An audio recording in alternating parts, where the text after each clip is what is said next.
Hello everyone. Gita जी को जो लोग धार्मिक किताब समझते हैं वो बहुत बड़ी भूल कर रहे हैं। गीता जी सिर्फ और सिर्फ धार्मिक किताब नहीं है, वो एक ऐसी किताब है जो हम सबको बहुत कुछ सिखाती है, हमको जीवन जीना सिखाती है। इसका एक एक श्लोक हमको हमारी असल जिंदगी से जोड़ता है। इसका एक एक श्लोक हमें एक नई सीख देकर जाता है, हमको बताता है कि हमें ये जिंदगी किस ढंग से जीनी है। इसमें सब कुछ वैसा ही है जैसा नॉर्मल किताब में होता है, बस हम इसको एक धार्मिक नजरिए से देखते हैं तो बहुत लोग इसके ज्ञान से पीछे छूट जाते हैं। हमने जो पहला श्लोक देखा था उसमें हमने सीखा था कि जो माँ बाप होते हैं ना वो कभी भी नहीं बदलते, चाहे पीढ़ी जौन सी भी हो, सिचुएशन जौन सी भी हो, माता पिता बच्चों की हमेशा परवाह करते हैं।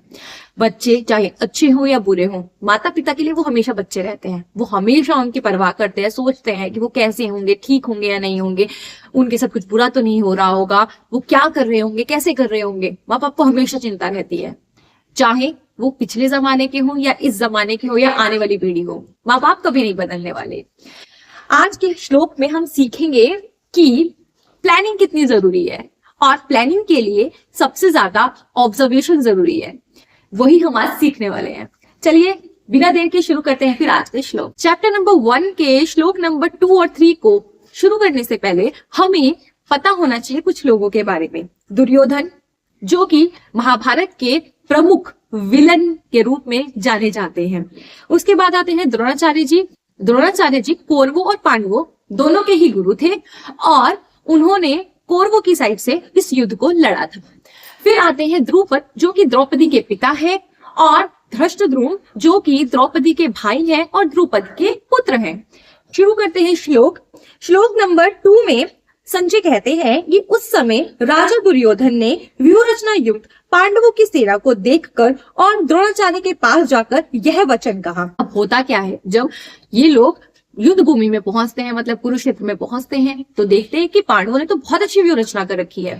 तो उस व्यूह रचना को देखकर कौरव जाते हैं द्रोणाचार्य के पास और उनको बताते हैं कि देखो, आप हमारे गुरु हो और आप इस व्यूह रचना को ध्यान से देखो और बताओ कि हम इसको कैसे तोड़ सकते हैं। और आगे श्लोक नंबर 3 में वो कहते हैं कि हे आचार्य, आपके बुद्धिमान शिष्य द्रुपद पुत्र धृष्टद्युम्न द्वारा व्यूहकार खड़ी की गई पांडुपुत्रों की इस भारी सेना को देखो। पिछले श्लोक में वो कह रहे थे कि ये जो व्यूह रचना है ना उसको ध्यान से देखो, ऑब्जर्व करो कि यहाँ पर क्या चल रहा है, ये व्यूह रचना किस तरह से बनाई गई है। और ये व्यूह रचना बनाई किसने है? वो बनाई है द्रौपदी के भाई ने, और जो द्रौपदी के भाई हैं वो भी द्रोणाचार्य के शिष्य ही हैं। तो अब गुरु को पता होता है कि मेरा शिष्य क्या कर सकता है और क्या नहीं कर सकता है। अब वो यहाँ पर यही बताना चाहते हैं कि हे द्रोणाचार्य जी, आप देखिए कि इन्होंने व्यूह रचना कैसे तैयार की है और इसको तोड़ कैसे निकाला जा सकता है। अब हम इससे सीखते क्या है? यहाँ पर हमें समझ आती है दो चीजें, एक है प्लानिंग और दूसरा है ऑब्जर्वेशन। सबसे पहले तो हमारे को ऑब्जर्वेशन करना चाहिए कि सामने चल क्या रहा है। कुछ भी काम करने से पहले हमें ऑब्जर्व करना चाहिए कि हो क्या रहा है।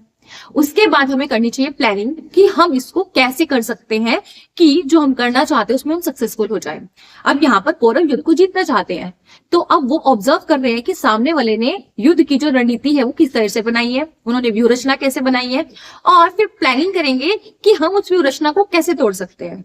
सेम हमें क्या करना है, हमें अगर कोई बिजनेस करना है तो हमें सबसे पहले क्या करना है, ऑब्जर्व करना है मार्केट में क्या चल रहा है, किस चीज की डिमांड ज्यादा है। उसके बाद हमें क्या करना है, प्लानिंग करनी है, इस चीज की डिमांड है, उसको हम सप्लाई कैसे कर सकते हैं, उस चीज को हम कितने रेट पर रखें कि हमारी सेल ज्यादा हो। तो यहाँ पर हमें प्लानिंग और ऑब्जर्वेशन के बारे में समझ आता है। आई होप आज का श्लोक आपको अच्छे समझ आ गया हो। मिलते हैं नेक्स्ट श्लोक के साथ, तब तक के लिए राधे राधे।